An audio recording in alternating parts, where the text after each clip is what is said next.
시청자 여러분 안녕하십니까? 건강한 생활 습관을 지켜드리는 특히 건강 뉴스 시작하겠습니다. 최근 5년간 폐렴으로 인해 진료받은 환자 수는 줄었는데 그 진료비는 꾸준히 늘어난 것으로 나타났습니다. 국민건강보험공단이 2014, 2018년 건강보험 진료 데이터를 분석한 결과 폐렴 환자는 2014년 140만 명에서 지난해 134만 명으로 연평균 1.1% 감소했습니다. 이에 반해 진료비는 6,400억 원에서 9,800억 원으로 5년간 연평균 11.2% 증가했는데요. 건강보험 일산병원 호흡기내과 측은 폐렴구균 예방접종 등이 확산되면서 환자가 줄어들었다며 진료 비용의 증가는 노인성 폐렴 및 입원 환자 증가와 연관된 것으로 보인다고 설명했습니다. 오는 11월부터 복부 흉부 자기국명 영상법, MRI 검사에 건강보험이 적용됩니다. 검사에 따른 환자 부담이 3분의 1 수준으로 경감될 것으로 보입니다. 보건복지부는 최근 열린 제19차 건강보험정책심의위원회에서 복부 흉부 MRI의 건강보험 적용 범위를 전면 확대하기로 의결했다고 밝혔습니다. 복부 흉부 MRI 검사는 그동안 암 같은 중증 질환에 한해 건강보험이 적용되어 왔는데요. 앞으로는 복부 흉부에 MRI 촬영을 해야 하는 질환이 있거나 다른 검사를 한 뒤 MRI로 정밀 진단이 필요한 경우에도 건강보험이 적용됩니다.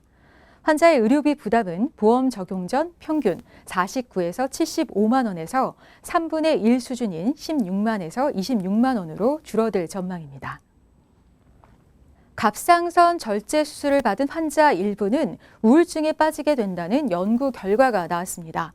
우울증은 수술 뒤 2개월 안에 나타날 가능성이 컸습니다. 성균관의대 삼성서울병원 연구팀이 미국 하버드대 매사추세츠 종합병원과 함께 갑상선 절제술을 받은 환자 18만 7,100여 명의 자료를 분석한 결과 8.9%의 우울증 유병률이 확인됐는데요. 이들 중 갑상선을 모두 제거한 전절제 환자의 비율이 77%에 달했습니다. 연구팀에 따르면 전절제 환자의 경우 수술 2개월째 우울증 발생률이 1.81배, 부분절제 환자는 1.68배를 보이며 최고치를 기록했습니다. 연령별로는 50대 이상에서 성별로는 남성이 우울증에 더 취약한 것으로 나타났습니다. 저출산이 심화되는 가운데 지난 7월 출생아 수가 역대 최저 기록을 다시 썼습니다. 통계청 인구 동향에 따르면 7월 전국 출생아 수는 25,236명으로 1년 전에 비해 1,770명, 6.5% 감소했는데요. 7월 기준으로 보면 지난 1981년 통계를 집계한 이래 사상 최저치입니다. 출생아 수는 2016년 4월부터 올해 7월까지 40개월 연속 전년 동월 대비 최저 기록을 경신하고 있습니다. 실명을 야기할 수 있는 대표적 안과 질환인 황반변성이 한쪽 눈에 생길 경우 다른 쪽 눈에도 황반변성이 나타날 확률이 높아지는 것으로 확인됐습니다. 연세대 세브란스병원 안과 연구팀은 한쪽 눈에 습성 황반변성이 있는 환자 280명을 조사한 결과 21%에서 5년 이내에 다른 쪽 눈에도 습성 황반변성이 발병하는 것으로 분석됐다고 전했는데요. 습성 황반변성은 망막 중심부에 위치한 황반에 비정상적인 혈관이 발생하면서 물이 차거나 출혈을 일으키는 병으로 시력 저하가 심한 진행성 황반변성의 대부분을 차지합니다. 연구팀은 습성 황반변성이 있는 환자들은 다른 눈에도 황반변성이 찾아올 가능성이 있는 만큼 이를 대비하면서 조기에 치료를 진행하는 게 좋다면서 황반변성은 점차 그 분류가 세분화되는 추세에 있으며 환자별 맞춤 진단을 한다면 경과가 더 나아질 것이라고 덧붙였습니다.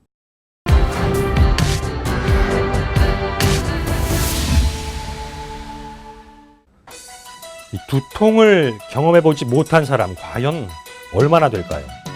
그 원인이나 강도는 사람마다 다르겠지만 누구나 한 번쯤 겪어봤을 만한 흔한 증상이 두통입니다. 이 두통은 왜 생길까요? 두통이 생기면 혹시 이게 뇌 질환의 신호가 아닐까 하고 걱정부터 앞설 때도 있죠. 실제 두통의 90% 정도는 특별한 원인 없이 심각한 질환 없이 나타나는 경우입니다. 나머지 이 10%의 두통이 약물 과다 복용이나 외상, 또 뇌혈관 질환 등으로 인해 유발될 수 있습니다. 저절로 호전되거나 간단한 약물 치료만으로 효과를 볼 수 있는 두통이 있는가 하면 급박한 진단과 치료를 필요로 하는 기저질환을 깔고 있는 두통이 있을 수도 있습니다. 이를 구분하기 위해서는 일단 그 두통의 양상을 살펴야 합니다.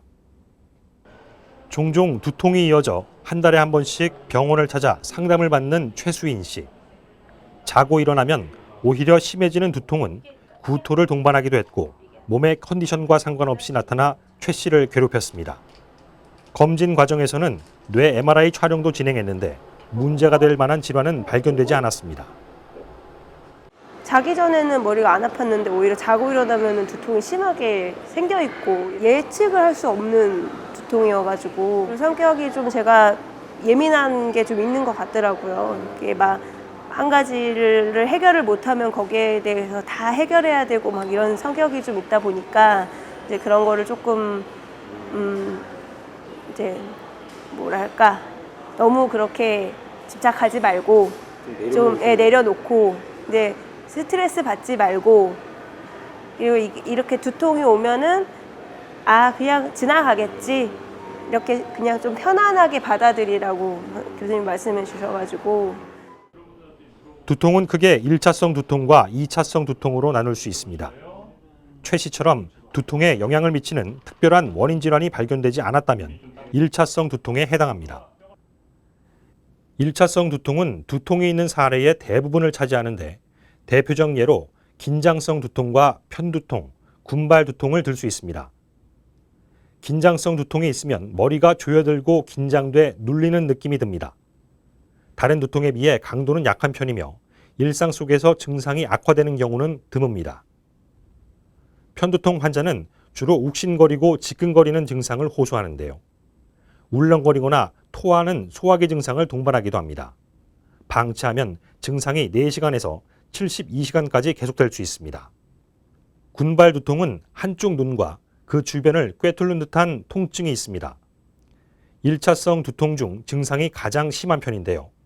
눈물, 코막힘, 콧물 등 자율신경 증상을 동반하는 두통이 주기적으로 발생하는 특징을 갖습니다. 예를 들어서 긴장성 두통 같은 경우는 지금 목에서 통증이기 때문에 이런 어떤 목의 긴장도를 손으로 잠깐 만져서 확인을 해본다든지 그 외에 동반되는 심리학적 증상, 다시 말해서 뭐 뇌졸중에 의한 그런 두통이라든지 그렇게 되면 이제 근력 약화를 주소로 하는 경우가 있다든지 아니면 이제 중심 축에 좀 흔들린다든지 이런 것들에 대해서 걸음걸이라든지 이런 거를 좀 몇 가지 신경학적 검사를 통해서 이런 두통을 동반한 다른 신경학적 이상이 있는지 없는지 유무를 여기서 확인하고 난 다음에 그다음에 실제적으로 이거 자체가 그런 두통이 저희가 판단하기에 이제 머리 안쪽에 생기는 그런 두통이 의심이 된다. 이제 그러면은 뭐 뇌 출혈 의심이 되는 경우는 빨리 응급으로 뭐 CT를 찍어본다든지 그리고 뇌 경색이 좀 의심이 된다 그러면 이제 머리 MRI를 한번 좀 찍어본다든지 이제 그런 식으로 검사를 진행을 하게 됩니다. 1차성 두통은 그 원인이 명확히 밝혀지지 않은 경우가 많습니다. 다만 이 스트레스나 피로, 수면 부족 등이 이어지면 두통이 일어날 가능성이 높아지는 것으로 알려져 있습니다. 흔한 긴장성 두통은 단순 진통제만으로도 호전될 수 있습니다. 또 오랜 기간 심한 통증이 반복될 수는 있지만 편두통 역시 다양한 약제가 개발돼 있어 치료뿐 아니라 예방 효과를 기대할 수 있습니다. 특히 경계해야 할 것이 바로 이 머리 안쪽에서 촉발되는 2차성 두통입니다. 뇌 자체는 사실 이 감각신경이 없기 때문에 머릿속에 어떤 문제가 생긴다고 해도 통증을 느낄 수 없다고 합니다. 그런데 뇌경색, 뇌출혈, 뇌종양이 있는 경우는 얘기가 달라집니다. 이들 질환에 의해 뇌압이 올라가게 되면 이 뇌를 둘러싸고 있는 뇌막이 자극을 받는데 그로 인해 두통이 나타날 수 있습니다. 먼저 이 사진은 그 응급실에서 아주 극심한 두통을 호소하시는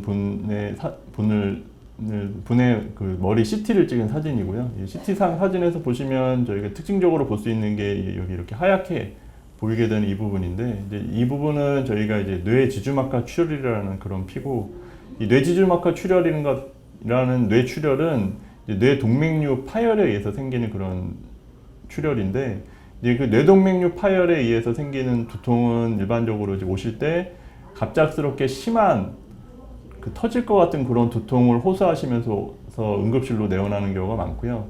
그런 두통 때문에 저희가 이렇게 CT를 찍어보면 나오는 그 양상 중에 하나입니다. 번개가 치는 것 같은 갑작스럽고 심한 두통, 머리를 앞으로 굽히거나 기침 또는 용변 후 시작되는 두통이 있다면 반드시 전문의 진료가 필요합니다. 의식장애나 보행장애가 있는 경우라면 더 문제가 심각한데요. 사망률이 무려 45%에 달하는 뇌졸중의 조기 증상 중에는 심한 두통이 포함되어 있습니다. 전문의들은 고혈압, 당뇨 등을 앓고 있는 즉 뇌졸중 고위험군에 속한 경우 신속한 치료를 위해 가까운 병원을 숙지해둘 필요가 있다고 조언합니다. 뇌종양도 종양이 커져 뇌압이 상승하면 두통을 유발합니다. 뇌종양 환자의 70%가량이 호소하는 두통은 장시간 누워있는 새벽에 심해집니다.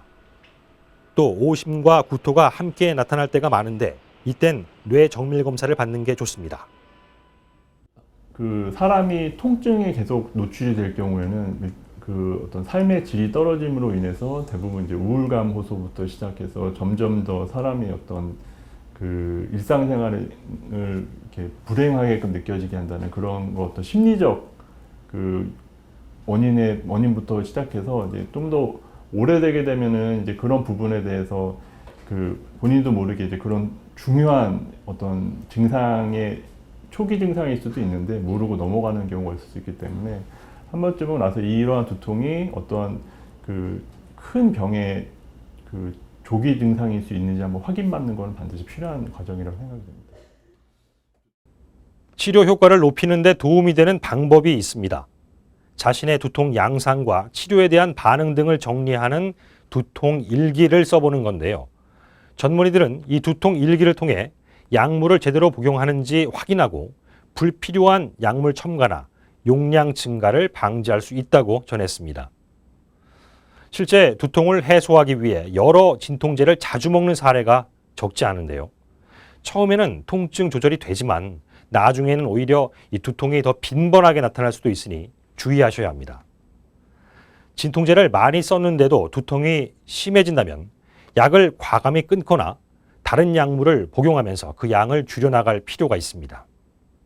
물론 이 약물 복용은 전문의 상담을 거치는 게 바람직하겠죠. 진통제를 오랫동안 먹으면 위염, 위궤양 등의 위장장애가 나타날 수 있습니다.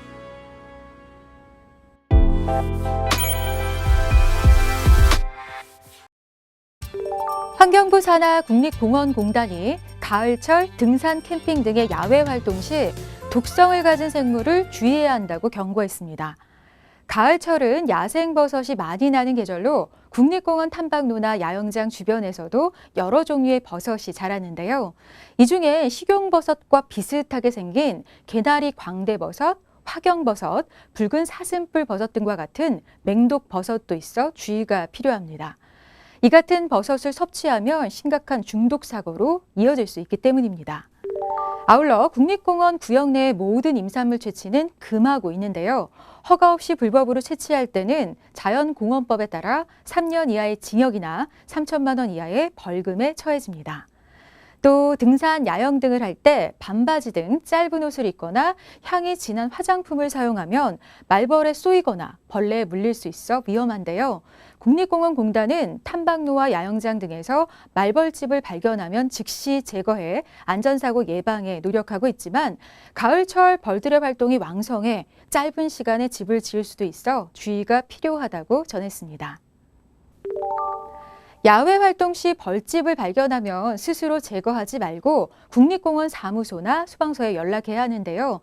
벌집을 건드렸을 때는 웅크리지 말고 그 자리에서 20m 이상 떨어진 곳으로 빠르게 벗어나야 합니다.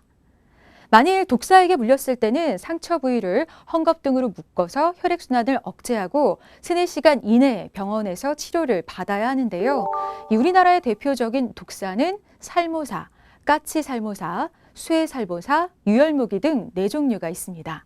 물린 부위의 독을 빼기 위해서 칼로 상처를 내 독을 빼야 한다는 속설이 있는데요. 이는 2차 감염으로 피해가 커질 수 있는 만큼 절대 해서는 안 됩니다. 이 밖에도 숲속 습한 곳에서 자라는 쐐기풀류도 조심해야 하는데요. 이들 식물은 잎과 줄기에 가시털에 포름산이 들어있어 만지거나 스치면 강한 통증을 일으킵니다. 주로 개활지 등에서 자라는 환삼덩굴, 쑥, 돼지풀, 단풍잎 돼지풀 등은 꽃가루 알레르기를 일으킬 수 있어 반드시 지정된 탐방로를 이용해야 합니다. 국립공원공단 국립공원연구원 오장근 원장은 가을철 야외 활동 시 긴 소매와 상의, 긴 바지를 입어서 독성 생물과 직접적인 접촉을 피해야 한다고 조언했습니다.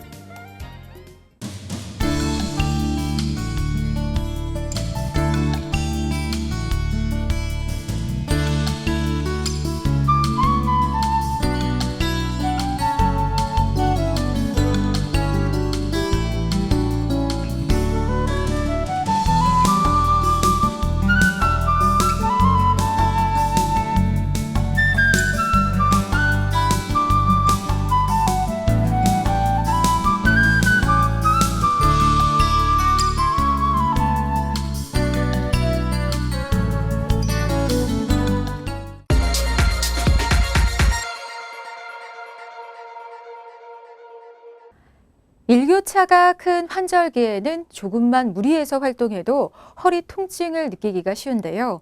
기온이 갑작스럽게 떨어지면서 우리 몸이 체온 발산을 막기 위해 근육과 인대를 수축시켜 관절이 뻣뻣해지기 때문입니다.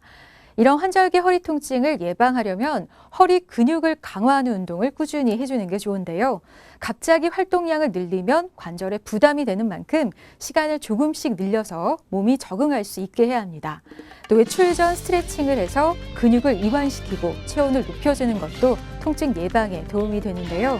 쌀쌀한 가을바람에 관절 건강 잘 챙기시기 바라고요. 오늘 쿠키 건강 뉴스는 여기서 인사드립니다.